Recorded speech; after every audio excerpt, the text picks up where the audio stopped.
Developments Kamran شاہد کے ساتھ جو ہوا ہے اور عثمان ڈار صاحب کی والدہ، لیکن یہ آپ نے سننا ہے اور سر دھننا ہے کہ پاکستان تحریک انصاف نے اس انٹرویو کے ساتھ کیا کیا ہے۔ نجی ٹی وی چینل کو عثمان ڈار کا انٹرویو نئی بوتل میں پرانی شراب قرار دے دیا گیا ہے اور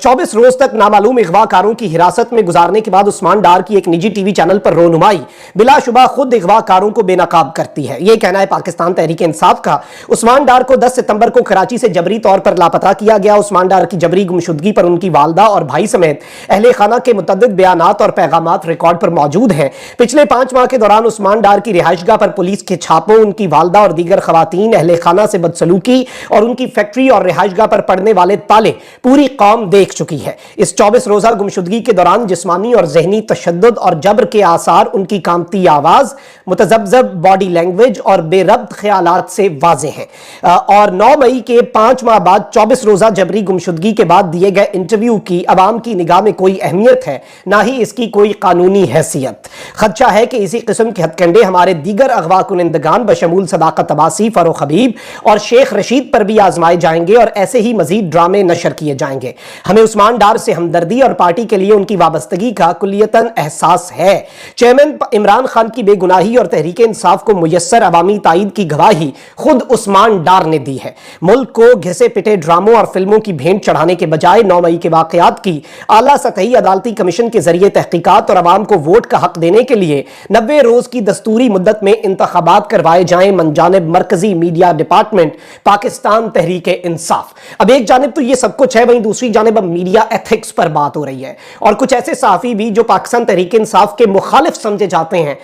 وہ صحافی بھی اب اس سب کے اوپر خاموشی توڑ رہے ہیں۔ اور بلکہ میں ایک صحافی کا ٹویٹ دیکھ رہا تھا اور یہ عمران خان کے بہت زیادہ مخالف، مطلب اس سے زیادہ اینٹی شاید کوئی جرنلسٹ کم ہی ہو پاکستان میں عمران خان صاحب کے حوالے سے، لیکن اب وہ بھی یہ بات کرنے پر مجبور ہو گئے ہیں کہ senior journalists and journalist bodies should come forward and take a position that can a journalist or anchor give his or her plat for airing any abductee or prisoners under pressure so-called confessions or revelations. Let's call out loud and clear. انہوں نے سوال یہ پوچھا ہے کہ اس وقت تمام تر سینئر صحافیوں کو اور صحافتی تنظیموں کو سامنے آ کر ایک اصولی موقف، ایک once and for all ایک چیز واضح کر دینی چاہیے کہ کیا کوئی صحافی، کیا کوئی اینکر اپنا پلیٹ فارم دے سکتا ہے کسی انڈر ٹرائل شخص کو یا کسی پرزنر کو یا پھر کسی abductee کو جو abduct ہو چکا ہو، اغوا کنندہ ہو، اغوا کنندگان کو کیا اپنا پلیٹ فارم دیا جا سکتا ہے اور ان کی کنفیشنل سٹیٹمنٹس اور ان کے انکشافات جو کہ انڈر ڈیوریس ہوں، جو کہ انڈر پریشر ہوں، جو کہ ان کے اوپر زور زبردستی ہر طرح کا حربہ لگا کر ان سے لیے گئے ہوں، کیا اس طرح کا کے عوامل جو ہیں وہ کرنا اس وقت جائز ہے کامران شاہد کے لیے یا نہیں؟ اور اس پر صحافتی اقدار جو ہیں، جرنلسٹک پریکٹسز جو ہیں، جرنلسٹک نارمز جو ہیں، کہیں پر بھی وہ اس کی اجازت نہیں دیتے۔ آپ اگر پاکستان میں خیر مسئلہ یہ ہے کہ صحافتی اقدار کچھ ہے ہی نہیں، اور یقین مانے میں بلکہ اگر اپنا ایکسپیرینس شیئر کروں تو میں نے جو ماسٹرز کیا جرنلزم کے اندر اور جو وہاں پر ایتھکس اور نارمز پڑھے یہاں سے یورپ سے اور دیگر ملکوں سے، یقین مانے کہ ایک بھی پاکستان کے اندر امپلیمنٹ کرتے ہوئے صحافی جو ہے وہ سوچتے ہوں گے کہ ایگزسٹ ہی نہیں کرتے، اچھے کم امپلیمنٹ ہو رہے ہیں، زیادہ نہیں ایگزسٹ ہی نہیں کرتے۔ اور اب جو کامران شاہد صاحب نے کیا ہے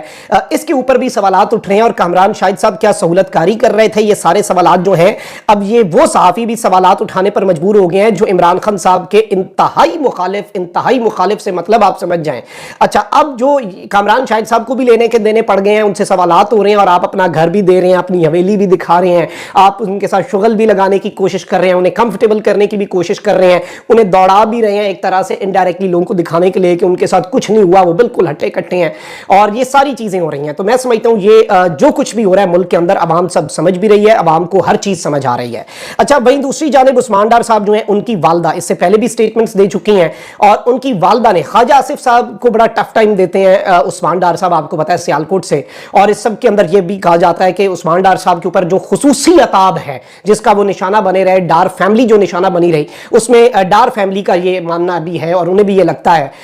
کہ اس خواجہ آصف صاحب جو ہیں ان کا ایک خاص قسم کا اس سب کے اندر ایک کردار ہے، اور وہ اپنے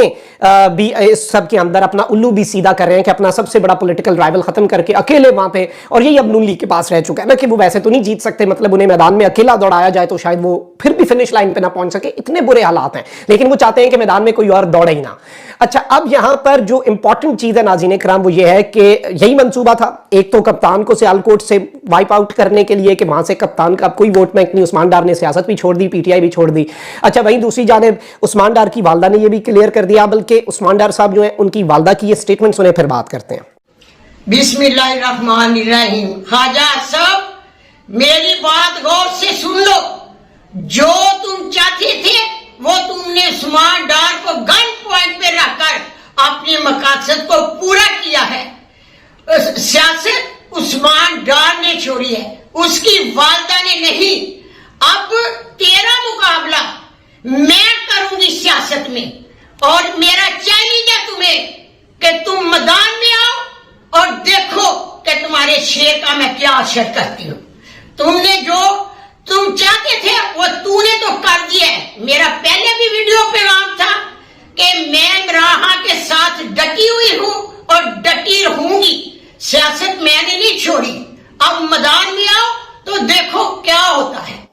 جی ناظرین اکرام، آپ نے یہ سٹیٹمنٹ سنی اور جس طرح سے یہ ڈٹی ہوئی ہیں اور جس طرح سے انہوں نے یہ سٹیٹمنٹ شیئر کی ہے، یہ سٹیٹمنٹ ان کے بیٹے جو ہیں عثمان ڈار صاحب کے بھائی عمر ڈار صاحب جو کہ ابھی روپوش ہیں انہوں نے بھی شیئر کی ہے، اور کسی بھی صورت پیچھے ہٹنے کے لیے مکمل طور پر تیار نہیں ہے۔ سو آئی پرسنلی تھنک کہ یہ ایک بہت بڑی ڈیولپمنٹ ہے، اور ظاہری بات ہے کہ اس نے بھی طاقتوروں کا ایک تو نیریٹو، آپ دیکھیں کہ آپ نے کیا نیریٹو بنانا تھا، بیانیہ بنانا تھا عمران خان کے خلاف،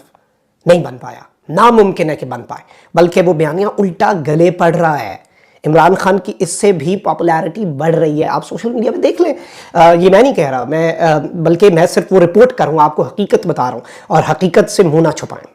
سچ اور عوام جو ہے اس کے نبض کو سمجھیں، زبان خلق کو نقارہ خدا سمجھیں، ہر چیز حل ہو جائے گی، لیکن لوگ سمجھنے کے لیے تیار انفارچونیٹلی نہیں ہے۔ اپنا بہت خیال رکھیں، اللہ نگہبان، پاکستان زندہ باد۔